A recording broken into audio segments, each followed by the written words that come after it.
अस्सलाम वालेकुम दोस्तों, पंजाबी नहीं बोली सी बड़े दिनों तो सोने की गल करनी है ਆਪਾਂ दुबई के मुतलक। तो मैं सोचा कि पंजाबी च गल करिए। बहुत सारे दोस्त कहते यार, बल्कि मैंने खुद भी पंजाबी में वीडियो बनाए हुए काफी दिन हो गए। तो दुबई में जो है 2020 आज 20 जुलाई है, 8 अगस्त 2020 तक जो है वो एक गोल्ड की बड़ी जबरदस्त ऑफर जो है वो होने जा रही है सोने की। फिर मैं उर्दू बोलनी शुरू। सोने ते भाएं दुबई च ऑफर लगन लगियां ने, सेलां लगन लगियां ने सोने ते, जड़ियां के 8 अगस्त तक रहनगियां। अज 20 जुलाई है, 8 अगस्त तक वो सेल रहेगी। पहला फेज जड़ा है प्रमोशन का, और DSS के नाम तो दुबई समर सरप्राइज, यानी एक सरप्राइजिंग सेल होएगी। जिन्हें लोगों ने सोना लेना होवे, गोल्ड ज्वेलरी लेनी होवे, वो इस दौरान यानी 8 अगस्त तक पहले फेज दे विच बड़े जबरदस्त मुनासिब रेटां ते गोल्ड जिहड़ा है सोना खरीद सकते हो। सोना जिहड़ा सोहना सोहना लिया जे, ताकि वो देखने लिए पाने विच भी सोहना लगे।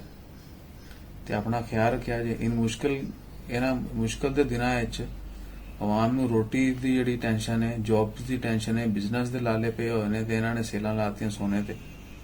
वो भाएं कोई आटे ते सेल लाओ, कोई दालां ते लाओ, कोई गोश्त ते लाओ। वड्डी दाण वाली है, जानवरां ते ला दो, जानवर सस्ते बेच दो, ताकि गरीब जिहड़ा भी कुर्बानी दे लवे। इस साल कुर्बानी देने वालों की तादाद जो है वो बहुत कम होगी। वो फिर यार उर्दू आ जाती विच। इस साल कुर्बानी देने वाले की तादाद अंदाजे के मुताबिक डिफरेंट इदारे जिहड़े ने कह रहे हैं कि लोगों के माली हालात इस तरह के ने कि बहुत घट कुर्बानियां होणगियां। ते इन्हां ने सोने ते सेल लाती है। चाहिए सी जानवर जड़े वो सस्ते होण, लोगों के वास्ते रोटी सस्ती हो। जड़े स्पैशली खारजी लोग ने, वो बड़े फंसे हुए ने डिफरेंट मुमालकां दे विच। उन्हां दी वापसी वास्ते, उन्हां दी जॉब्स वास्ते, उन्हां दे घर वापस पहुंचाने वास्ते जड़ा है वो इकदाम किए जान, ताकि ढेरों दवावां भी मिलन ते लोगों का भला भी हो जाए। एनी हो गल बहुत लंबी हो गई है। सोना जड़ा सस्ता होने जा रहा है 8 अगस्त तक पहले फेज तक। जिन्होंने दोस्तों ने सोना लेना हो जरूर लैन। और नाल ही मेरी यही रिक्वेस्ट है कि भाएं सोने ते पैसे ना लाया जे, अपने सोने मुस्तकबिल वास्ते लोगों के जिहड़े मुश्किल का शिकार है उन्होंने मदद करो। सोने तो फिर भी बिकते रहने ने। आपको और आपके पास अल्लाह ताला ने इस्तात दी है, तो सदके आप जरूर लें। साथ में मुश्किल का जो शिकार लोग हैं, गरीब नादार जो जरूरतमंद हैं, उनका ख्याल भी रखें।